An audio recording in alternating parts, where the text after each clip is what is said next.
Here is the future. Mercedes-Benz Future Talks. Right here, right now, with Mercedes-Benz Taiwan. Have you ever had the feeling that something was just right? You knew it without understanding. You understood it without knowing. That feeling called intuition is always there, trying to steer you into the right direction. Sometimes it's easy to hear, but sometimes you really have to listen closely. Mercedes-Benz uses intuition to sense your needs before you even have them, making connections that transform your car into a digital companion, creating ease that gives you more time for the important things in life, providing comfort by ensuring your safety and security, and boosting up the endless power of electric drive. Our aim is to merge products, technologies, and services into a seamless ecosystem of mobility solutions, dedicated to your future. Mercedes-Benz. Good afternoon, ladies and gentlemen. Welcome to the Mercedes-Benz Future Talks. I'm your MC today. My name is Rebecca, and we're super excited to be here at Mercedes-Benz Taiwan Mobility of the Future in the 2018 Taipei International Auto Show right here at the Nangang Exhibition Center. And we're also very glad to see all of you here to join us today. And today is actually the first day of our innovative forum. And this forum will be about the innovation and imagination of mobility and networking. And now, I would like to introduce you the CEO of Mercedes-Benz Taiwan. He will tell you that the future is no longer a vision. It is right here in front of you. So ladies and gentlemen, please welcome the CEO of Mercedes-Benz, Mr. Eckhard Meyer.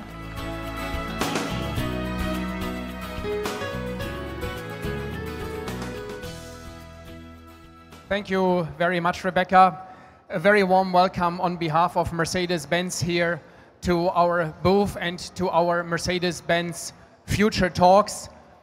As you could see from this short video clip, the automotive industry is changing faster in these days than ever in the more than 130 years history, which means it is no longer only about the car. It is really about the entire ecosystem, the entire mobility of the future, as you can also see here on our stand.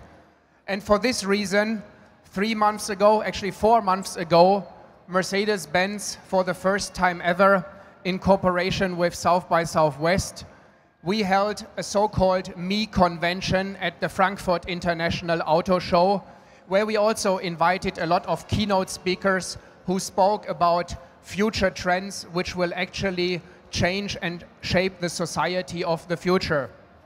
So what we are very proud about now is, after this very successful Me convention in Frankfurt, Taiwan is actually the first country where we will organize our Mercedes-Benz Future Talks right on the auto show.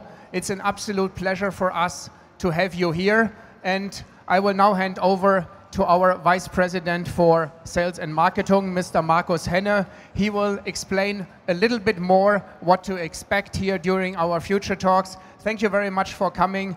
Enjoy the keynote speech and the panel discussion, and see you later. Thank you very much. Sheshe. Thank you. Thank you. All right, thank you, Eckhard. And hello, everybody. Welcome to the Mercedes-Benz Future Talks. So here in Taipei, this is really a novum, a new standard that we're putting out to have this at an auto show, a convention to really talk about the future. The next 3 days we will be here with you guys, and as you may already know, our whole booth is about the mobility of the future. So our core theme is CASE, and that one stands for connected, autonomous, innovative services and shared concepts, and also e-mobility. So the same goes for the future talks that we're going to have. So every day we will have one bigger keynote with a short dialogue from someone from Mercedes-Benz Taiwan, and then have a bigger panel with a lot of interesting startups, a lot of companies that really make a difference here in the industry in Taiwan, but what so many people don't know, also globally, because there's so many hidden champions here. Through Future Talks, we hope to really bring forward-thinking, inspiring, and open-minded forum to all of you guys, and sharing ideas that really will shape the future. So everybody who's here, not only the 60 people who are lucky to sit in the audience, but a lot of people online on our Mercedes-Benz Facebook and our Business Weekly partners live stream will have the chance to really feel the pulse of the time. Today, we will be mainly speaking about connectivity, which basically refers to establish a stronger link between the automobile and the human, but we will hear from someone very special from IBM that it's not only, of course, automobile, but everything, the Internet of Things, is getting connected these days. So there's massive data behind that, and we're really very excited to use those. So for today's topic, it's my great pleasure to welcome Mr. Jianhong Wu, partner of IBM Global Business Services, to give us some inspiration, a nice speech, and I will have a talk with him afterwards. Thank you for joining. Thank you very much. Enjoy. Thank you, Mr. Meyer and Marcus. Hello, everyone. Happy New Year. Happy New Year! Wow, to my surprise, before I came here, I was wondering whether there's anyone coming to auto show would like to sit down here, listen to the future talk, but instead of taking photo with those beautiful cars and models. But really, are you guys really here for the future talk? Really? Not just because you are tired and sit down here. Okay. Let me start with my presentation. My name is Hong Wu from IBM Taiwan, and my job is to support my clients on their majorly the leading enterprise on the digital transformation. So Mercedes declared that CASE, which means connectivity, autonomous, shared and service, and electric, as their focus strategy for the future of the mobility. As the IBM, as a digital reinvention partner for our global leading clients like Mercedes, we share the same vision. So today I would like to start with connectivity, which I believe is the foundation for CASE strategy and a key enabler, and to share with you the future of the connectivity. Actually, I believe connectivity is happening right now everywhere. It is not the future. So we believe that the future is connected by Internet of Things, so-called IoTs. I think, how many of you have wearable device? Well, many of you. You also recognize this, do you? Amazon Echo and Google Home. So most of you already know this. And drone can also be used in many, many cases, such as capturing the live event, surveying a dangerous zone, or even deliver package, or even enforce the law enforcement by police. So we believe that by 2020, there will be around 26 billion of IoT devices in the world, which make the whole world connected, totally connected together. In fact, we are entering so-called conversation era. There's chat box everywhere. You can talk to the chat box to check out your banking account balance, to check out your credit card spending, just by talk. According to Gartner, by 2020, 70% of the search UI will be replaced by conversation UI. So we are in the conversation economic area. And what if your kitchen is connected? Whirlpool already shipped 1 million IoT appliances last year, and it forecasts that it will ship another 175 million of IoT appliances by 2025. So when your kitchen is connected to each other, you not only be able to check about how many times still waiting for the dishwasher, what's the temperature of the refrigerator, you can do more. When Whirlpool builds an appliance, they put everything they know into it. But once it's sold, there usually isn't a way to keep improving that product. Today, Whirlpool can analyze IoT sensor data from connected appliances on the IBM cloud, so they can continuously learn how customers are using their products and how the machines respond, harnessing data to make great products better. That's what the IBM cloud is built for. Well, since I'm here for free, allow me to do a little bit commercial. In fact, in order to compete against those beautiful cars and models, I prepared a lot of video to share with you. So, what if your store is connected? Anyone heard about the Amazon Go? Everyone not hands, right? So everyone heard about it. As a consumer, you just enter with the Amazon app, shop the product, and go out directly without checkout. The technology will automatically monitor how many products was taken or returned to the shelves, and it keeps track in a virtual card. But now I'm not going to show you the video of Amazon Go. Actually, I'm going to share with you a smart restaurant. 蚂蚁金服技术实验室联合口碑推出全新未来智能餐厅，从此带来更随心、更生动、更无拘束的用餐体验。到店后用支付宝扫码授权并确认身份，即可开始智能用餐之旅。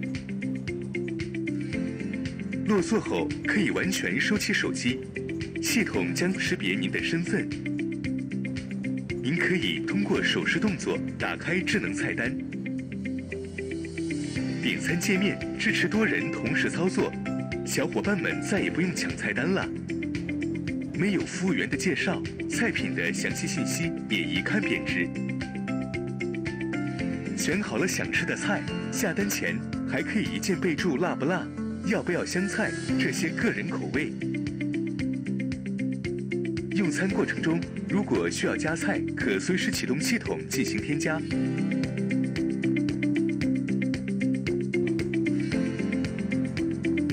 当然，如果您急需服务员帮助，只要按下桌上的按钮，服务员就会马上出现在您面前。吃饱喝足，不用再去排队结账或叫人买单，消费清单会在桌面上显示。您可以直接离开，享受霸王餐般的体验。离店后，支付宝会自动完成扣款。不依赖服务员，不用拿出手机，没有纸质菜单，吃完就走的未来智能餐厅，已不是未来。Isn't it just look like Amazon Go for a restaurant?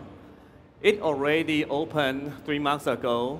I believe it is in Shanghai or Hangzhou, I forgot. But it became very popular. People don't discuss about what's the taste of the food, but all discussing about the payment, nobody, or everything is automatic. So, arrived on floor 8. Travel took 35.6. We talk about the store is connected. What if your office is connected? Actually, it is happening everywhere. Let's see Coney. Arrived on floor 8. Travel took 35.6 seconds. Copy that. Temperature 28.7 degrees. 5 degrees above average, but it's a hot day outside. You're okay. This is the sound of machines talking to one another, intelligently. Machine conversations happening right now, live, around the world. Elevators talking with our intelligent cloud. And we listen together with IBM Watson IoT. When we listen, We can predict what will happen and tailor the perfect, intelligent maintenance to each individual elevator. And now you can listen too. Floor 26, landed 12 millimeters high. This is That's machine talking to unusual for machine. you. Going up, little noise, slight vibration after start. Got it. We'll schedule a The maintenance left-hand technician side is to the visit you. elevator. To hear The machines right-hand talk, side is the visit central control, also a machine. machineconversations.com. So Coney is a global leading elevator manufacturer, and they translated the raw data into a language that we can understand. And actually, if you log on to their website, you can really see and hear the real-time machine talking to machine conversation. It is happening there. You just log on there, you can check out that. But you may ask, why do you want to do that? Actually, Coney can tailor-make a perfect maintenance for each individual machine anytime. So that is the office connected. But what if the stadium is connected? Well, I'm very proudly to share with you a brand new stadium. The IBM and Mercedes, actually this is a Mercedes-Benz Stadium in Atlanta in the United States. So if your stadium is connected, you will be able to deliver the ultimate fan experience. Let's see the video. Arthur was challenging his leadership team to ensure that every decision we made was going to provide the best possible fan experience 10 years from now, 15 years from now, 20 years from now. This isn't about having the Final Four in the Super Bowl once. That's having a relevant stadium that has continued to be viewed as best in class so that we get multiple Super Bowls, multiple college football national championships. That's been the vision from the beginning.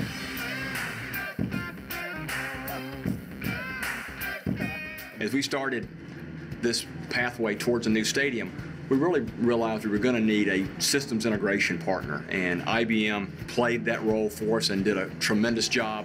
We actually built a mock-up of the stadium. In fact, we built 3 mock-ups with 3 different possible sets of technologies of the stadium at a facility several miles down the road from here, where we were able to take all of the different possible technology choices, all of the different possible implementations and visions for that technology, and put them together into a functional whole. I like to say we built a future flexible network, and all the technology that we continue to deploy is built around this notion of being future flexible. We ran over 4,000 miles of fiber optic cable throughout the venue out to the endpoints. We've got over 15,000 Ethernet ports, 1,800 Wi-Fi access points, 700 DAS antennas, 2,500 IPTVs, 500 security cameras, 400 active doors controlled by security, and over 700 point-of-sale units all connected to this fiber. IBM built right on site here in the Mercedes-Benz Stadium what is probably the largest room outside of the field itself, a 6,500 square foot DAS head-end room. The DAS head-end room is where all of the carriers can bring those antenna systems, base stations, electronics that connect your wireless signal to the wired signal of the internet and the telephone network so that you're able to connect and post online, call your friends, whatever you want to do. What this translates into is amazing bandwidth capabilities now, but also decades into the future. Then when we needed to put technology in our fans' hands, we wanted to give them control. We wanted to give them a companion to help them make the most of their game day experience. We were going to develop apps. So we sat down and went through a 6 to 10 week process using IBM design thinking, using many people from all across the Falcons and Atlanta United organizations to really plot out what that fan experience was going to be when the stadium opened, and then what were some of those key ideas that allowed us to innovate in future years after the stadium was open. IBM's team, the same team that develops world-class apps for the Masters or for Wimbledon, is the same team that developed our apps for Atlanta United, for the Falcons, and for the stadium. Wayfinding in and around the stadium, transportation to and from the venue, digital ticketing to smooth out the process of entering the stadium, and the ability to buy, sell, and transfer tickets. Ask Arthur, which is a Watson integration that allows the fan to get information about the stadium or the venue, integration with Waze and Lyft, and placing your order while you're waiting in line at the concession stand. So if you're looking for gluten-free food, vegan food, guest services, first aid, do you have changing tables? Where do I park an RV? All of those types of things you can ask, and we have answers built in using Watson technology. When people ask me questions, that's where I go, I ask Arthur. With IBM's help, we are delivering one of the best fan experiences in sports and entertainment anywhere you'll see in the world. Wow. Would you want to be in part of this stadium? The stadium was grand opening in August last year, 4 months ago. It can accommodate 80,000 people. And it quickly becomes the most popular stadium in America for the major sports event and concert. In fact, Taylor Swift, heard about Taylor Swift, just had a concert in the Mercedes-Benz Stadium last week. And they are going to host NCAA American football game, the national title game on the coming Monday night. And the next year's Super Bowl, also in this Mercedes-Benz Stadium. And 3 days ago, I'm lucky enough, I have a great pleasure to attend May Day. It's a Taiwan version, 五月天 May Day's concert in Taoyuan Baseball Stadium. I know you envy me a lot, right? Yeah. But what I'm going to share is, you see there's a light stick over here, right? Every fan holding a light stick. And actually the light stick with the sensor inside. So when it was, the sensor, the lights, the color will be changed automatically altogether based on the music, the rhythm, and also by central control. So when it is a rocket sound like 离开地球表面, the light will be in blue. When it is a soft sound like 突然好想你, the light will be in red or in orange. So everything is connected together and to provide the fan like me a best experience. So I call it my best day last year. So in the stadium. However, I have already showed you house, kitchen, office, store, stadium connected. But from my point of view, there's nothing more impactful on our life and meaningful to us than vehicle is connected. Today, we start with connectivity. Let's see what is happening there in Washington, D.C. Hello, my name is Ali, and I'm making history. This is a huge day in automotive history. Not only is it the day where Ford Motor Company was incorporated June 16th, 1903, but also it's the day where we got people comfortable with the idea of riding around in a completely self-driving vehicle. I'm Jay Rogers, and I'm the CEO and co-founder of Local Motors. I am the first cognitively enabled vehicle. I seat 12 passengers. And you can ask me anything. Ali, why don't you say hello? Hi everyone, my name is Ali. I'm a self-driving vehicle powered by IBM Watson technology. I can help people get around National Harbor. Ali, I'm hungry. Where can I get some food? National Harbor has some great seafood. Would you like that? That sounds great. What's good? Well then, try the Crab Cake Cafe. All right, I'll go there for dinner. Okay, but don't forget your umbrella. There is a severe thunderstorm warning tonight. The sensor set on this vehicle allows us to be able to feed data to Watson and feed data back to Ali to make life more enjoyable. Thanks, Ali. By the way, I like your bow tie. So, isn't it amazing? An autonomous electric minibus. No driver. You can book your ride on your mobile phone or simply just get on the bus and talk to the bus. No fixed route. The OLI will automatically optimize the route based on all passengers' different destinations. And it has been launched since June 2016, already 1.5 years ago. And they are going to expand the service to the other major cities in the world. So it is a very fantastic, automatic, and also electric minibus. But when the car is getting more and more smarter, there are more and more buttons and warning signals on your dashboard.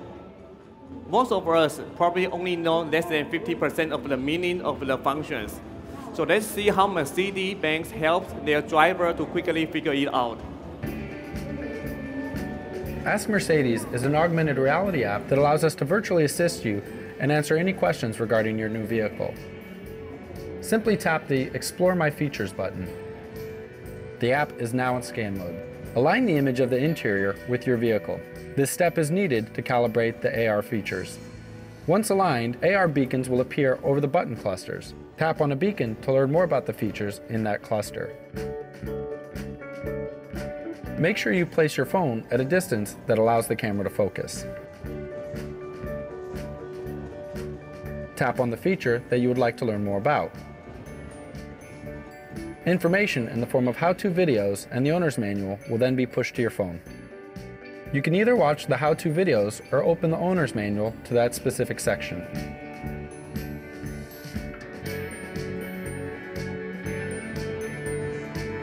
We would love to receive your feedback in order for us to better serve you in the future. Please take a moment to let us know how we did, and then hit submit. You're all done. Thank you for experiencing Ask Mercedes.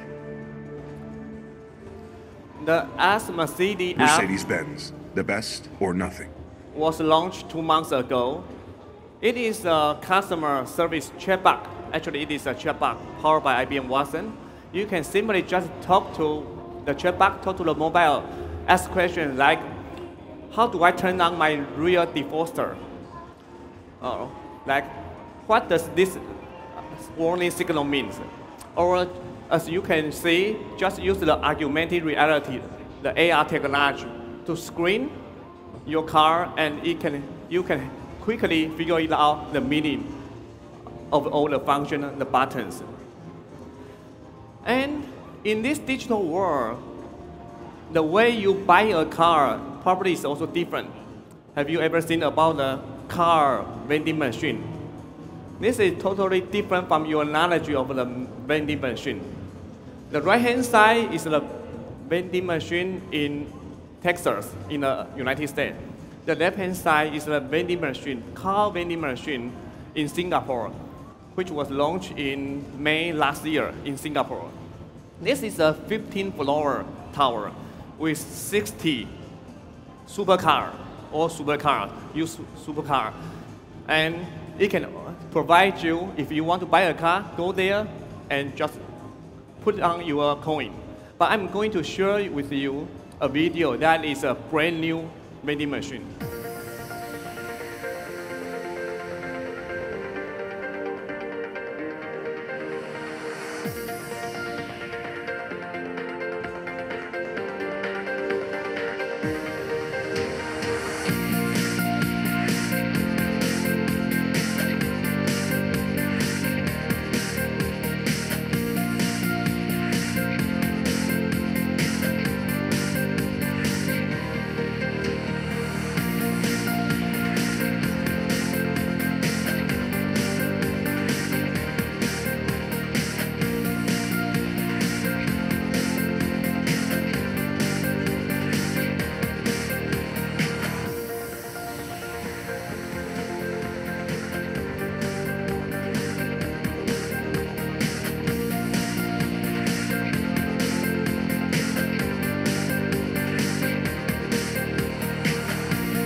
It was just announced last month, and they are going to sell the new car in the vending machine. It can include in the test drive, your car plate, your car insurance, even your car financing, everything online to offline all together. No dealer, no sales, no negotiation, online to offline. And this is a model that our young generation will prefer. So from IBM point of view, we believe that the future relationship between human and vehicle will be totally redefined.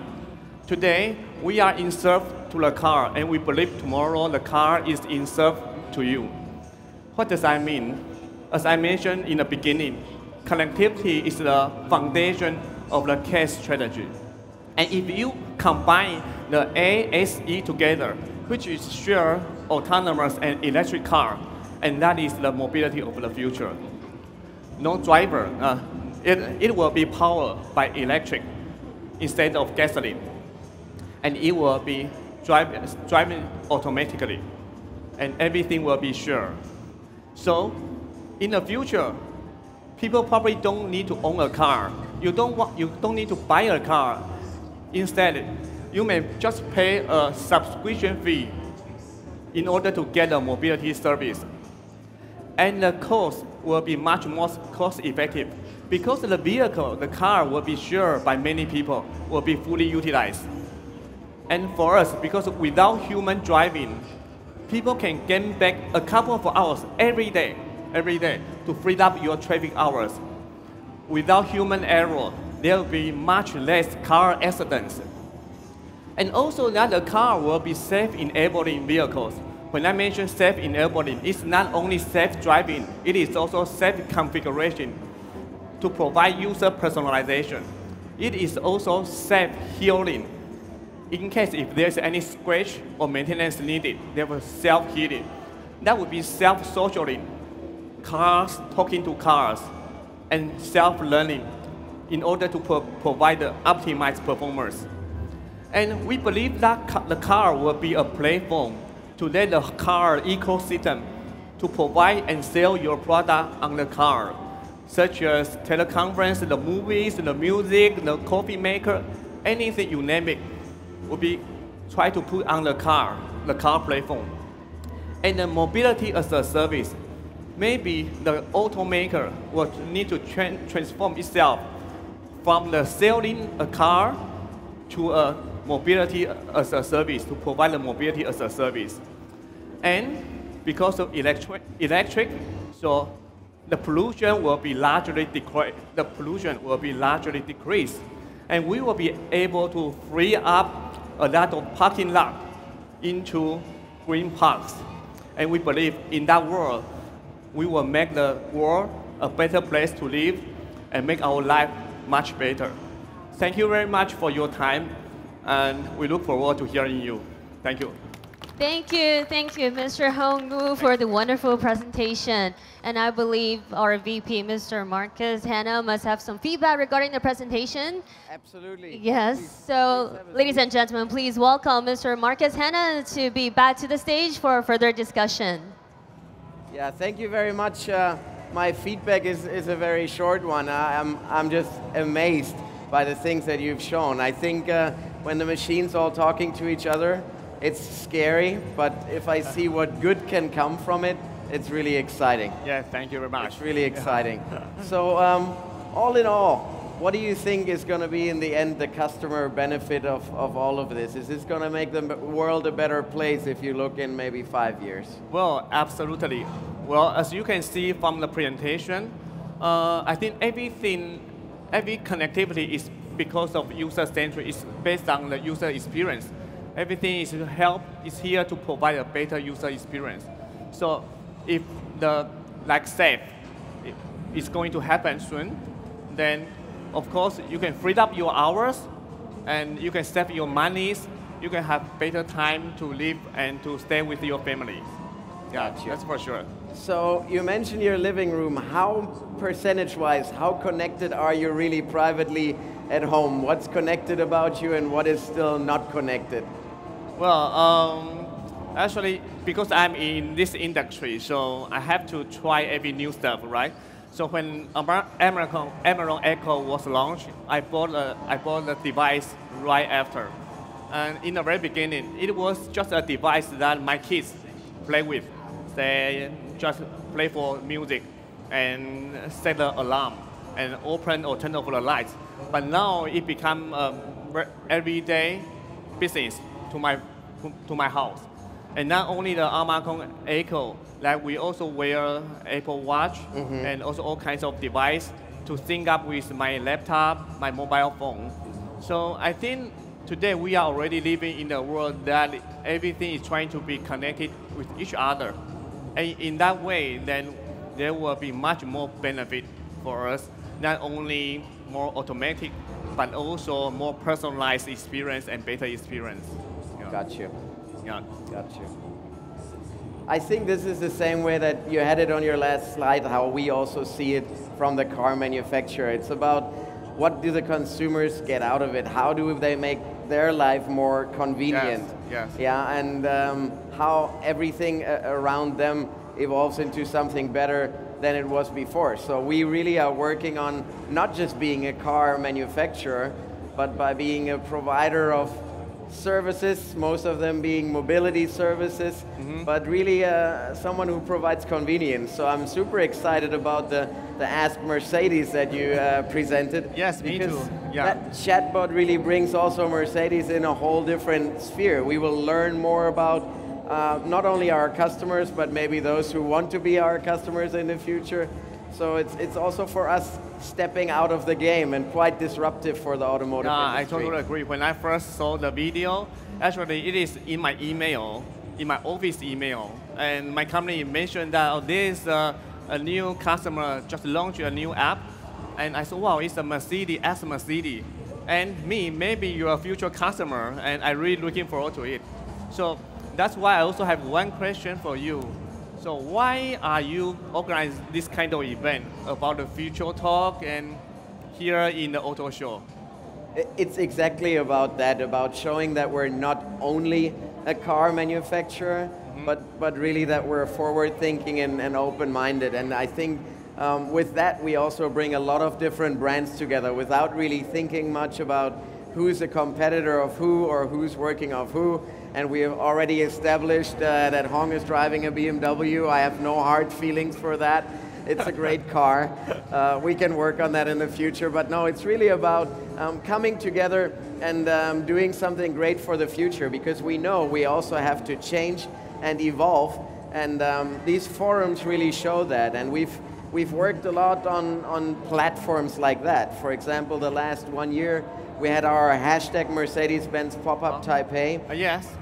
Which is not a showroom, which is really a space within Shinny next to the 101, where we sell some food, we have some coffee, we have an experience. There's also a car there, but it's not to sell cars. Yeah. But it's in an area where people feel free to really step in and experience the brand. And all of those platforms together will give us a new ecosystem than just a dealership where we sell a car.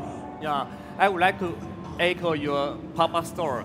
Actually, that is very close to my office. Oh, really? So last year, I bring my whole team, went to your pop-up store there, and actually we have a team review, weekly review in your store. And nobody was really listening to me, because everyone was so distracted by all those beautiful cars and also very good, delicious food in the pop-up store. Thank you. We really enjoy your culture and the pop-up store there.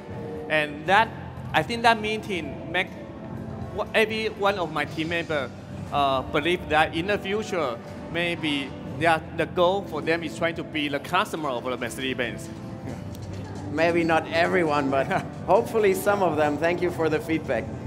Even with the little pop-up store, we had a lot of sensors, and it's a little bit an own IoT. So we really find a lot of customer data and research there. And what you mentioned is so true. In the end, we can understand the customer better to service them better. So we found out that more than 90% of the people there have never been to a Mercedes-Benz showroom before.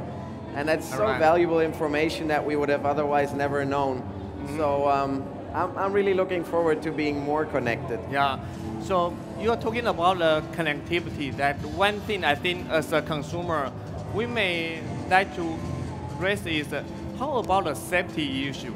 If everything is connected with each other, how do you guarantee and make sure that safety is always the #1 for you? I think that's a very serious issue.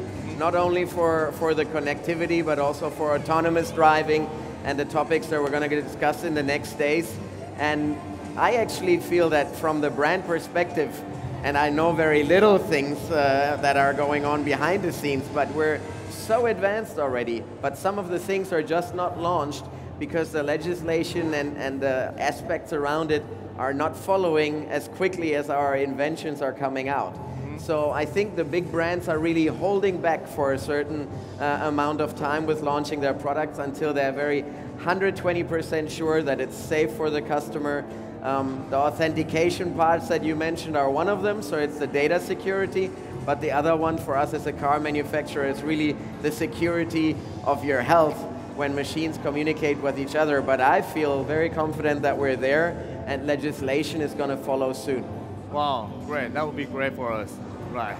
I'm looking forward to it. Yes, very much. I have one last question for you, regardless if we get you from a BMW to a Mercedes. But with all of this autonomous drive, the vehicles, the machines talking to each other, do you even feel you will still enjoy driving a car in 5 years, or you will not need it anymore?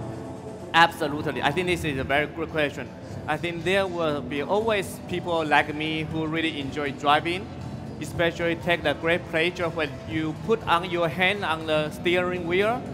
The feeling, the experience, well, it cannot be replaced by autonomous cars. So there will always be people that enjoy driving, who are still looking for car, luxury car and sporty car like Mercedes.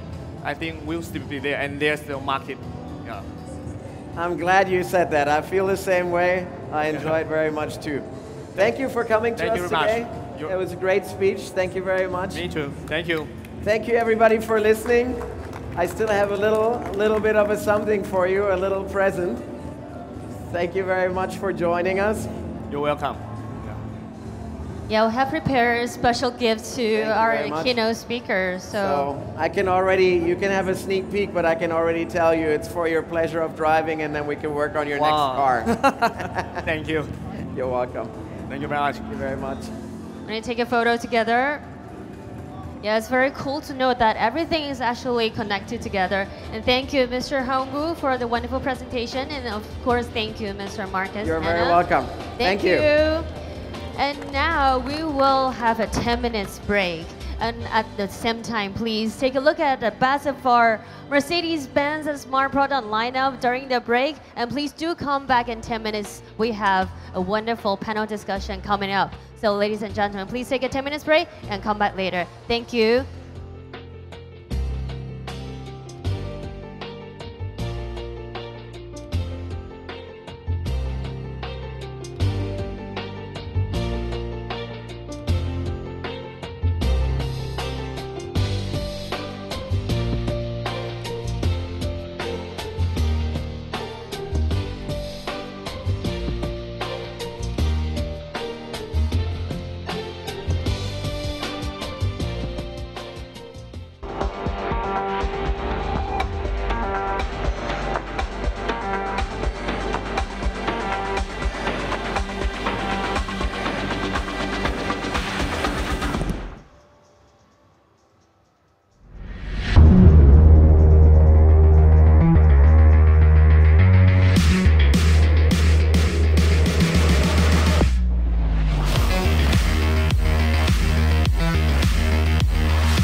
Hello, welcome back to the Mercedes-Benz Future Talks. I believe that the keynote speech, the dialogue, and also the video we just shared with you have already built up a fascinating imagination in your brand. So now we will proceed to the panel discussion.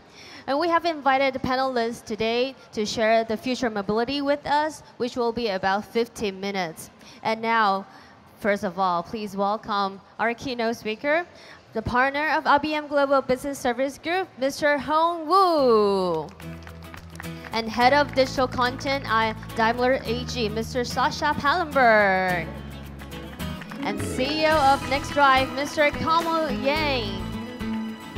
an associate professor of Taipei Tech University, Mr. Ru Jingge, and deputy editor-in-chief in Business Weekly, Mr. Scott Wu. Welcome. And also the facilitator of the panel discussion, Mr. Jason Wan, the digital content editor-in-chief at Business Weekly. Welcome, facilitator, and welcome all panelists. Okay. And now I would hand over to the facilitator. Thank you. Thank you. Thank you very much. Welcome. I'll hand over to Jason. Thank you. Yeah. Hello, everyone. Thanks, God, you are still being with us.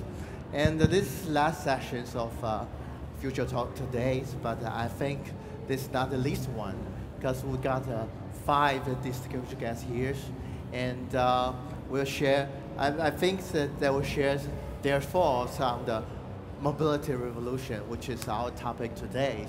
And since we only have 15 minutes and we got 5 years, so we got to get quickly. And I think the first question will go to Sasha, because you're a little bit late, right? So actually, my first question for you is as a journalist, we always want to ask the first question is, why now? Why now the Mercedes want to highlight, say, 4 pillars to highlight revolutions at this moment, not to say 5 years ago? Is there any key technology propel these revolutions in your ideas? Well, there are definitely a couple of key technologies that we have in general here on these markets. When you look at the strategy that we have not only at Mercedes-Benz inside of the Daimler Group, but also other different divisions and brands, is that the connectivity, the world of connectivity, that is fundamentally changing, and we're moving forward into the 5G standard, which is fundamental for the smart city and for a smart infrastructure, and also for the smart and connected car of the future, right? You can't run your car, especially when you look at data contracts in Europe, which are often limited, and then they're limiting you back to GPRS or an edge or anything. You can't be in a self-driving car and all of a sudden it tells you, I'm sorry, you went through your 5 gigabytes or your 10 gigabytes. Now we're throttling you back to the edge standard, right? 5G will change the world that we have, the world we're looking at right now. And 5G will be one of the fundamental bridging technologies in between the smart home, the smart city, and therefore an additional bridging technology which is going to be the smart car of the future. And it's the same when you look, for example, another part of the CASE initiative is electromobility. Well, actually, the first electric car from Mercedes-Benz was built in 1898. Okay. So we have a little bit of experience, roughly about 120 years with electric cars. Why it's so important to really invest into this market right now? So it's basically when you look at the key factor of an electric car and the biggest component, it's the battery.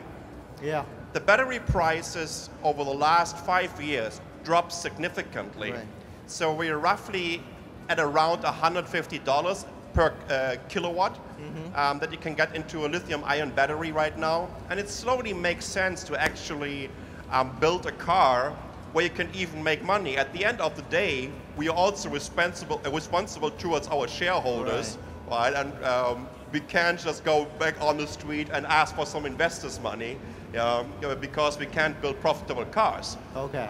So therefore, I think these are the 2 key technologies. The battery and the 5G. Yeah. Yes, and 5G. Because without that, an autonomous car is not possible. Okay. Without that, services and all these shared ideas that we have won't be possible. Okay. So the power and the connectivity is the 2 propellers for the autonomous cars and for the mobility revolution, right? Yes. Okay. And how about your ideas, Dr. Erge? And I know you are professors in this high-tech field, and your observations. What kind of technology, which is the most important one to propel the mobility revolution? Yeah, I think from my point of view, artificial intelligence will be the first and the most important technology for this part of the future. But in the other way, I will think about like what will people or the users stay in the car, and the car is going by its own way, and it's like self-driving, right? So people can spend more time on their own jobs or their own work, or maybe some entertainment in the car. So the mobility will combine with more and more field of the application utility. For example, like people can play VR gaming or like AR headsets or do a lot of stuff in the car. And when they transport themselves to the office or in the of a trip to another place. So something like a new kind of entertainment, and also like a new AI. Like when I was in Singularity University, we say this is like exponential times. So every new stuff will combine together. We now see like vehicle as like a vehicle industry, but in the end it will combine itself with a lot of new technology like AI, entertainment, VR, AR, and maybe also blockchain. So a lot of technology will combine together. So if you ask me what's the most important thing, I cannot clearly say which is the most important thing. Maybe AI or maybe entertainment, AI, yes. VR, AR. Yeah, that's the future. AI needs a huge and super processing power. Yes. And a lot of data to support that to run the AI, right? Yeah. And okay. Next question I want to ask the founders of NextDrive, Mr. Jens, and I've heard you talk with me before the sessions that you have been teaming up with the other car makers that introduce new technologies, then zero energy consumptions, which is new ones, and you can driving while charging your car. You don't have to stop your car to recharge the batteries, and you go all alone. And you solve the problems of the electronics cars problem, right? And could you share with your thoughts on that? How the zero energy consumption will change the ways we drive the car? I think it's quite interesting story. Yeah, there is a little misleading of our previous conversation. Yeah. So I would like to share with you guys for what we are doing with Japanese government. They are defining our future living style. So they create a term called ZEH. It's called Zero Energy House. I think if you know Tesla, you probably know Tesla is not only a car maker. Tesla has a solar power panel, and Tesla also has a power wall, a power storage. Right. So they leverage the power generated by the roof and store in the storage and power charging the car in the proper time. I think in Japan, Japanese government extend this kind of application by including home appliance, charger station, and also architect. Okay. They use a very, they take data from different, house maker by installing a data sensor to recall what is the best living environment for peoples.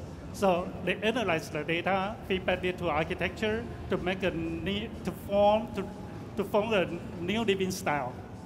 And by integrating with IoT technology, which means the loop, the solar power panel, the storage, EV, and also home appliances, different like refrigerator and like air conditioner, they all connected together. So our solution is basically to tell you what time is the best time to charge your car, what time you should turn off your air conditioner because there's nobody at home. So that kind of technology, I don't want to emphasize technology because I do believe anything that can help us to make a better life is the best technology. Okay. So that's all that kind of services, including different kind of technology, such as 5G, and also new IoT technology called LPWA, and that's a combination of many things. Okay. Yeah, so right. that's the future. And it's actually not the future, it's ongoing thing, and you can purchase the ZEH house right now in Japan. So it's ongoing. Already available? Yes. Okay. And they have a demo site in Shibuya. You can visit there. It's an open house. So if you like a Panasonic's house, it's called Pana House. You can say, hey, I want you to build this house for me. What you have to do is pay. That's it. So how far the car can go with your devices, huh? How far the car can go? They don't have to stop to recharge, right? No. They don't have to? No. So do you have ever do the experiments to see how far the car can go with your... What do you mean, how far the car can go? How mileage? I have no idea of that, actually. Oh, okay. Yeah, okay. Yeah. Good, okay. It's actually quite interesting. When we look at internal combustion engine cars, I don't know anyone who ever bought a car based on the range of the car. Okay, really? With electric cars, out of a sudden, we have this range anxiety out there. Especially in a world where roughly about 70% of the average distance the driver takes a day are in between 60 and 70 kilometers a day. A day. So I'm pretty sure they don't even sell an electric car anymore that has less than 60 or 70 kilometers. But still, it's just this weird narrative and this weird mantra that's constantly coming up when it comes to electric vehicles, that people want to know about the range, and like they always want to do cross-country trips. Plus, on top of it, I'm also sure, and you've mentioned this already, in terms of the technology and how it evolves, we are on the edge to switch over from lithium-ion into solid-state batteries, which will be a complete game changer. Toyota is already working on this for ages, having them already in a prototype status, and probably going into mass production by 2020.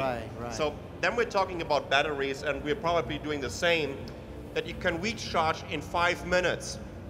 So you pump in 5 minutes. I saw the news. Because this gets you into this usage scenario of an ordinary gas station. We got conditioned over 100 years of just going to the gas station, wait there for 2 minutes, and then we can go again. The electric car will really get this breakthrough as soon as we can have the same user scenario, because this is what people are used to. If you really, really want to get them into a different world, it's going to take some decades, right, to change these old habits that we have. And what you can also see right now is, actually, I'm just with Shell, one of the huge oil companies in the world. Shell. It just joined our initiatives that we have together with Volkswagen and BMW and Ford to get a fast charging network all over Europe. And now the first oil company got in there to join us on this, because what they're basically going to do is all their gas stations will become EV stations. And on top of it, right now it still takes a while, like 20 or 30 minutes, but all these gas stations have little mini markets, so people can wait over there and can get something to eat. Fantastic cross sale for them. Yes. A question for Scott. Yes, I noticed your visit CES show last year, and we both are technology reporters. We know that CES show is for electronic devices, but you told me your observation is that it's changed. So the leading roles becomes the cars instead of electronic devices. Could you share with us your observations? How the game changer things happens in auto industry? I think Dr. Girl just stole my story. I mean, I want to talk about how the future of car will become. It just, it's just kidding. Beyond AI, because I just remember 14 years ago, the first time I go to the CES. The keynote speaker is Bill Gates and Michael Dell. I just sit behind Michael Dell. He's the big guy in person. And all the issues they talk about is smart home. Because during that time, the PC industry is full. So they try to go into everybody's home. But right now, they are still talking about a smart home. Even the Google, Apple, Amazon, they're trying to go into the house. But it's very difficult. I remember Jerry has shared with something. When he set up a company in Next Drive, he tried to target on the IoT business. It's related to smart home business. But we can see why this old school IT giants, they cannot pick so stuff up because of the house. They don't have the very good infrastructure. They can upgrade their fiber from the 3G to 4G to 5G. So they don't have enough internet connection activities. But I think car is very interesting things. In the past 5 years, the main show of keynote speakers is from the PC, from mobile, become the car industry. Right. Every big company, big group, they will go to the CES and demo the latest technology. Why? Because car is become a second home. Why I would say a second home? You can see, I just talked the Kimi, the head of the Mercedes-Benz Taiwan. I think maybe one day, if Mercedes design their own smartphone, they will not be daydream. Because right now, this is a very personal identity. You can use this connect your car, your home, or all your devices. Right. But car, it can become your personal identity. And for example, Dr. Good mentioned about the VR. In the past 2 years, VR is a very hard issue for the entertainment industry. But right now, this year is a little bit hard. Why? Because everybody has to wear a mask. If you can imagine in the car, you can make the window become the full dark. It will become a VR theater. Right. The exciting thing is you can use it, you can see the roomie, you can have the meeting with your colleague. And the exciting thing is the office is mobile. You can go to everywhere you want to have dinner, have lunch, and do everything you want to do. And your boss will never know where you are. So when we see the crossover is the mainstream for the car industry in the past 20 years, we see the sedan become the SUV. So technology is just convergence right now. Last year, I also go to the Mobile World Congress in Spain. The car industry also the main show, because in July time, I have listened to the speech of Mark Zuckerberg. Yes. Yeah, because he wants to join this, because his 5G is very important for the AI and VR. Because the bare wings is big enough, so you can accept the video streaming from your home to office. But in the future, when maybe the car becomes the spot of 5G, you can deliver a lot of the video streaming. It can become a theater. Become a well-secured your working place. That's very cool things. Yeah, so that's why I think the convergence will become the mainstream, and the car will become your identity, your second home. Not for homeless people. It's a very smart second home. Okay. Yeah. The second home. Yeah. The car will be our second home. That's the ways that change the world and the way we live in. Okay. Actually, I would call it the third home. Second home is the office. Yeah. That's my last question. That's true. I want to ask you, all of you, that if the autonomous driving comes true, what would you like to do in the cars? Don't say at this moment. I leave it to the last questions. And my next question goes to home. Yeah. And I just heard your presentation saying there's hundreds of thousands sensors around us at this moment, right? And they must collect tons of data. Then how will have the capacity or capability to deal with the huge amount of the data? Should IBM play enabler helpers to help the car makers or other vehicle manufacturers to deal with the huge data they receive and to process them well and to create more applications for the driver to use? Yes. Could you share the IBM's views on that? From IBM point of view, that data is our natural resources, yes. The new natural resources. So once you collect all that kind of data, so all the technology company is trying to provide you the tool to analyze the data, such as artificial intelligence, machine learning capability. So by using that, you can really find out the inside of the data. Right. Take our car, for example. Insurance company will be the #1 who is really interested in your data. Yes. He would like to understand your driving behavior in order to tailor-make a personalized policy for you. We call that UBI, usage-based insurance. Yeah. For example, like retail company would also be very interested in your car, in your data. They want to know where you are, where are you driving to. So in order to provide you a personal, real-time campaign or promotion to you. Like government is also very interested in the data. They want to analyze the traffic jam. Is there any car accident anywhere on the road?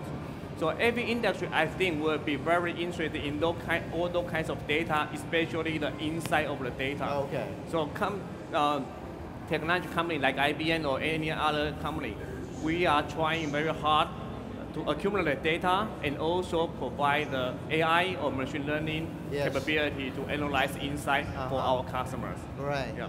So will the Daimlers become an insurance policy dealer in the future? Because there's a lot of things to do when all connectivity realized, right? Inside of Daimler Financial Service, we actually have projects like this. Oh, really? So when we're looking toward shared mobility services and you want to rent out a car, you should be also be able, especially when you're renting out your car, maybe just to have an insurance policy for just 24 hours. Okay. So we're working with ideas around this.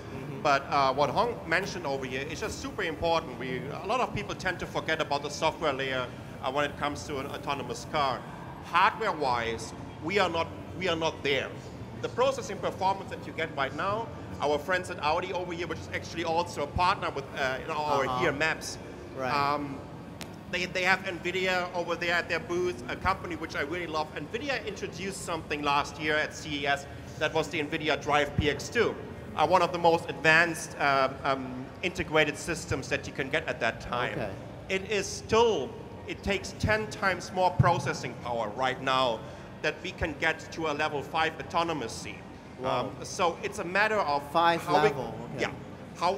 we combine processing power.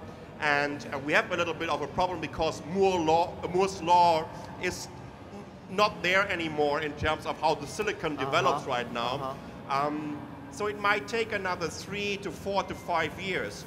On top of it, companies like IBM, which are so advanced, what they're doing with their Watson technology, how to put data into context, how to do cognitive computing, that is something that is fundamentally needed for the self-driving car of the future. It makes no sense to right now talk about something as an autonomous car, which are actually driving assistance systems. Because that's what we have in the car right now. That's level 2. To get to level 5, it will take a while. It's going to come. We're working on this. Actually, we've had the first self-driving car in Daimler at Mercedes-Benz on the German Autobahn in 1987. Okay. So the fundamental ideas of how to identify objects on a car over cameras are 30 years old. And we're still working on this. And we still don't call our cars having a kind of autonomous capability. We're working on this. It will take time.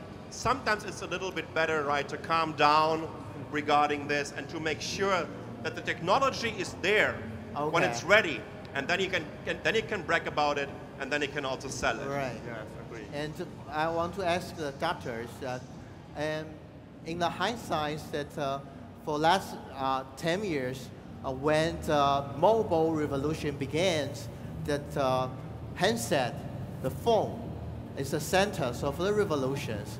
Will the phone still the centers or play the essential roles in the coming 10 years? Or the IoT or IOV will take over the dominant positions of the phone enjoy in the last 10 years? Your idea? That's a really good question. We all know that Apple is inventing their first AR device, and we might see it in the end of this year. So from my point of view, I think first, I guess or I predict that VR headset will be the next PC. Oh. And the AR headset will be the next mobile phone. Okay. Okay. So now many people complain that, hey, VR headset is too heavy. It's like not good or not really good to my eye, or I will be really tired. But right now, even in 2017, you use your computer like 24 hours, you will get tired, right? But so in the future, I think VR headset is not for mobility. VR headset will be like in your house, in your office, for the PC, replace PC. But the replacement for mobile phone, maybe the watch, maybe the eyeglass. But I think a most important component, which might be able to replace the mobile phone, will be the AR device. The AR device might not be like a glass or something, but it will like a display or like a voice, like a wireless AirPod, something like that. Okay, so it will give you the feedback, the information, all the things you need. And I think that kind of stuff will replace the mobile phone. But maybe mobile phone was still there. It is like a computing center or like a tiny IBM for your daily living. Okay. So maybe it's like your data center, your everything, like the AI machine for you, AI agent. But the thing you attach or experience or the interface will come from not a phone. Maybe a glass or AirPod or another second generation of mobile product. Okay. How about Mr. Jens, your observations, and the mobile phone still be the center? You are the digital home enablers? I would bet voice assistant. Yeah, that's more nature. You know, as long as the voice assistant can understand our nature language, that would be huge. The change would be huge. So for AR, VR, to me, that's some type of a niche application. They might satisfy for education or like industry or architect or some very expertise area. But for ordinary people, I would say that the voice will be the thing I would bet. Do you agree with him? The voice. Yeah, I think we see the whole just deliver the videos. Yes. I suppose this year in CS, I will go to CS this weekend. The trading box or the AI box will be the mainstream, because right now we can see mobile phone, you have to use your hand or your thumb, your finger to operate it. But in the future, you can use your voice. It's more naturally. You don't have to think which app or which booking will find the data I need. I just told the app what I need. You will find looking for me. Okay. So I think the AI and service or system will be the trend next year. I think this is very suitable for the car as well. Yeah, I suppose the audience here have read a video on TV 10 years ago. The car will speak with drivers. It will protect you. You can tell him about 火计, PD车. Right. Yeah, he will go where you want to go. So I think that's the role model of how the future of the car is. So audio or the voice, I suppose it will replace the mobile phone in one day, because everything is connected to the internet. So you can get every assistant from everywhere. Yeah. Sasha, your destination? I don't believe in this voice scenario, what they were coming up with right now. Not at all, because we have different voice here. We have all these assistants on our phone, and you are using Siri and Cortana and the Google Assistants for the first 2 weeks when you have your new phone to show everyone how cool it is. But then you basically come back to your old habits and you're using touch again. About 7 years ago, the at that time CEO of Google, Eric Schmidt, made a prediction about the future. And he said, at Google we're working on not actually delivering you the results before you actually know that you're searching for them. We are starting to move into a world of prediction. And sooner or later, we will come to the point where our personal assistants will predict heavily based on the location, based on what we are doing right now, based on the information that they have from in what kind of environment we are, what we want to know, and what we want to do. And they will come up with these predictions, and they will get better and better and better. And IBM Watson is one of these examples for this. Okay. Thank you. We're going to get there. I truly believe that the phone itself will be here at least for 10 or 15 years, at least. 10 or 15 years. I mean, we are all wearing glasses. AR and VR is around for over 20 years also. Yeah. I still have 2 pairs of Google Glass, and I was wearing one of them for 1 year. As soon as our pair of glasses will have AR capability, or if we can get artificial eye bulbs, I will try it. What should happen? I already have bad eyes, right? So I'm going to put it right in there. Then AR and VR is really coming into a commodity. Right now, for AR and VR, we don't have any killer application. Right. There's nothing out there.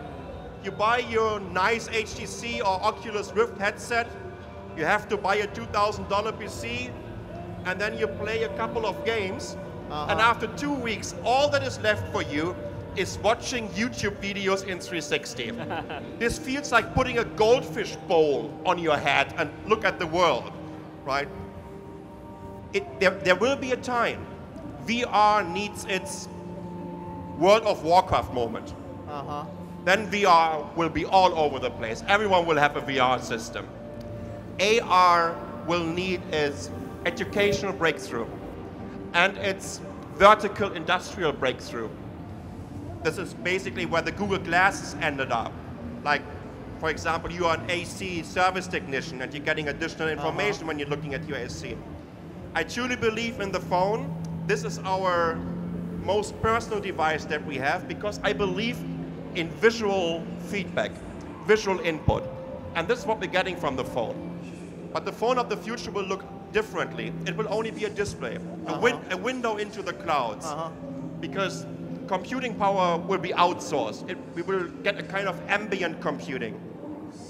What you need is a fast internet connection. This is why 5G is so important. In other words, in your ideas, the relationship between the phone and car will get more closer. How the scenario will be, in your idea? Absolutely. I see the car as the biggest, most powerful mobile device that is out there. Okay, the biggest one.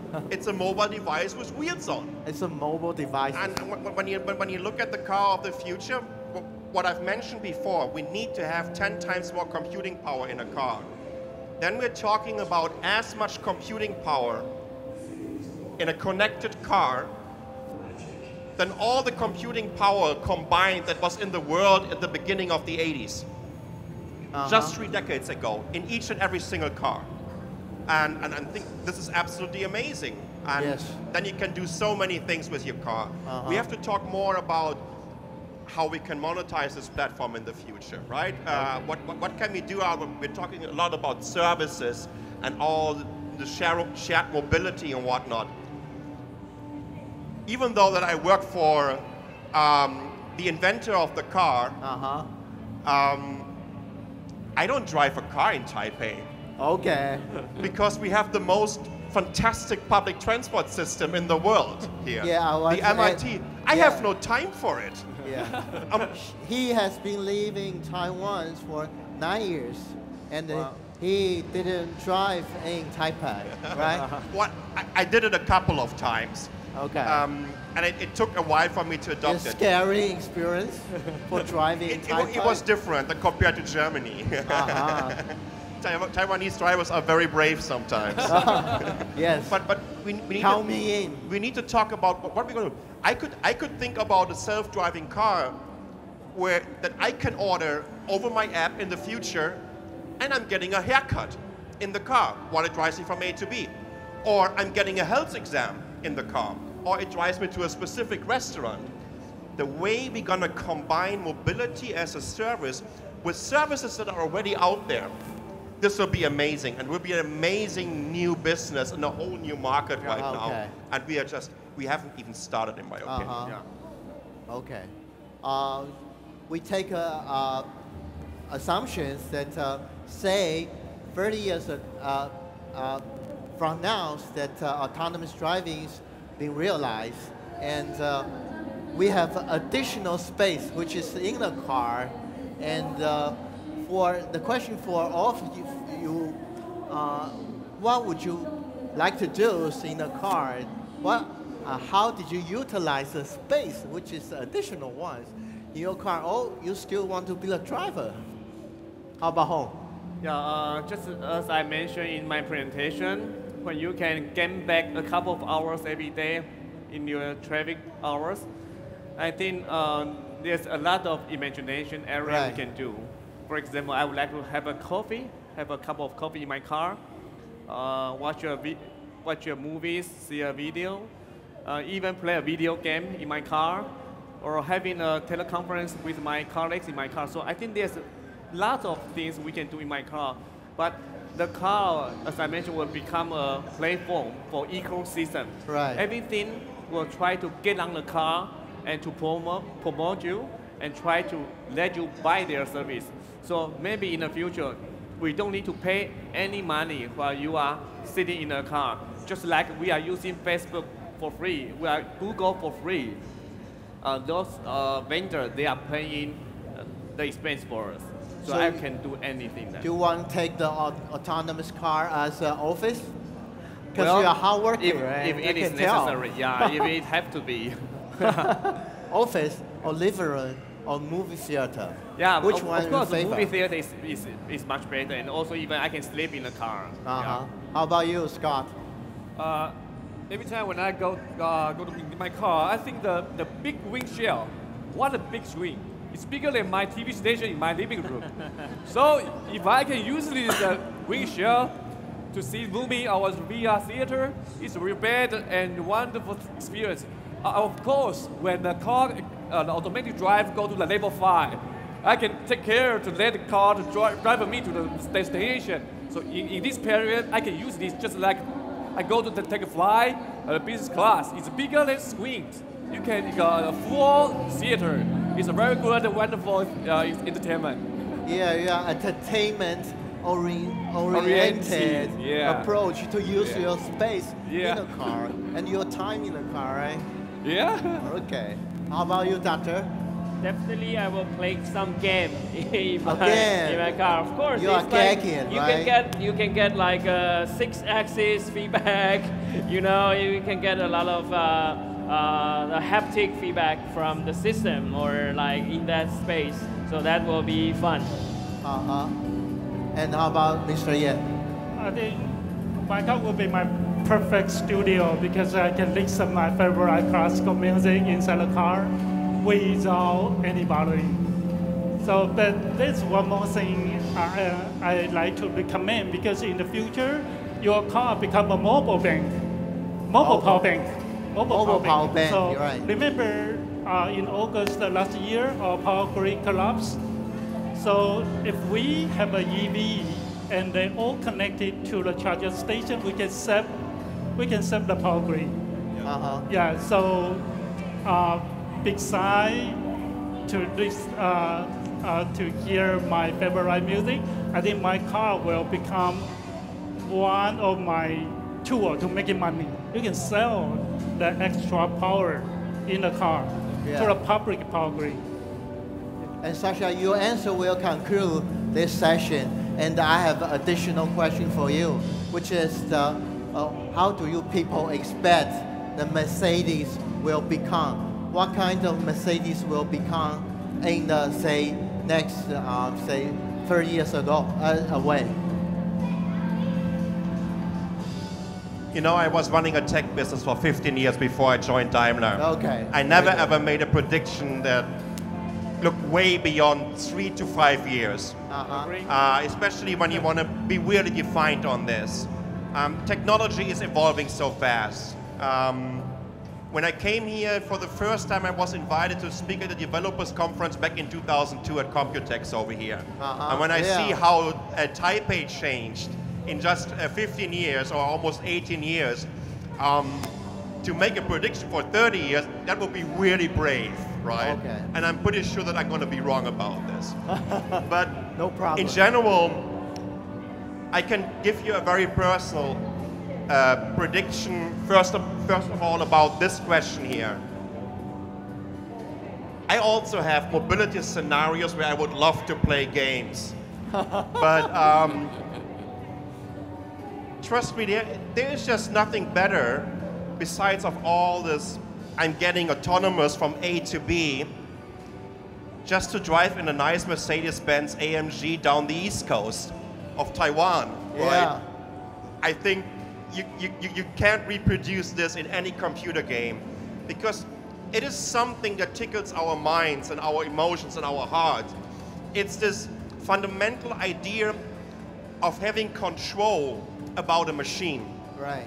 And that we can tell it where it should go. And this is something that for many, many people, and I'm pretty sure that for most of our cars, even in the next 30 years, will remain as a fundamental asset. That it will have a steering wheel, and that we're going to build some pretty cool cars that are so much fun to drive. But in 30 years from now in Taipei, I'm pretty sure that each and every one of us can just open its smartphone app, and an autonomous helicopter will pick us up over here and will fly us over to Shini. The airspace is still there to explore. It will happen very soon. Actually, we've invested into a startup called Volocopter that already did its first autonomous flights in the city of Dubai. And the city of Dubai is also really pushing forward this idea. It will happen very, very soon. In 30 years, that's going to be a piece of cake, especially for Taiwan. I'm pretty sure it's going to be here. On top of it, I truly believe that even in 30 years, mobility will still be so important for our societies, right? Sure. We kind of thought about 50 years ago, I saw the first concept for telephones with a little screen in there. It was actually Toshiba that announced it in the 60s during the World Show in Tokyo. And then we thought, oh, businessmen don't have to travel anymore. They can just have an eye-to-eye meeting over the phone. And then we had Skype, and we could do the Skype meetings. And we are still traveling. We still love to get in contact with people. Cars are bringing people together. Mobility connects people. Okay. It's not the technology that is based just on bits and bytes. There's nothing compared to have the personal contact, and I'm pretty sure that the car of the future will still do that. And what kind of company the Mercedes will be? Well, we are transforming Daimler as a whole into a mobility service provider. Mobility service provider. Maybe it also changes into something else.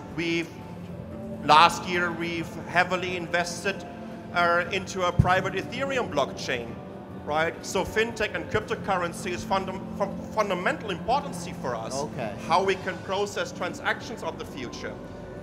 There's so many new technologies that we have to explore. Just in the last 2 years, we roughly bought 25 mobility startups or invested into them. Okay, 25.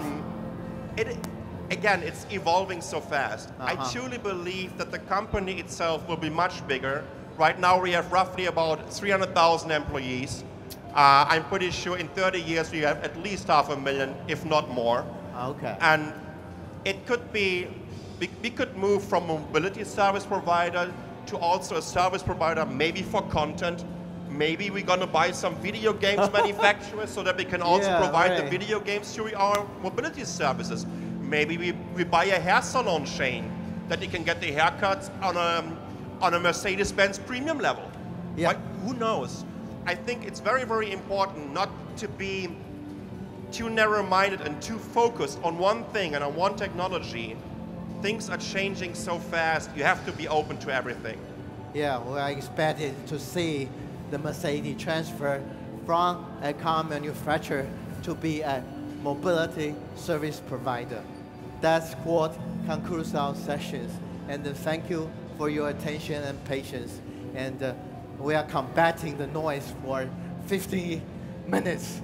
Thank you for your patience and attention. Thank you very much. Thank you. Thank you. Thank you. Thank you. Thank you for the interesting panel discussion, and thank you all panelists, and of course, thank you our facilitators.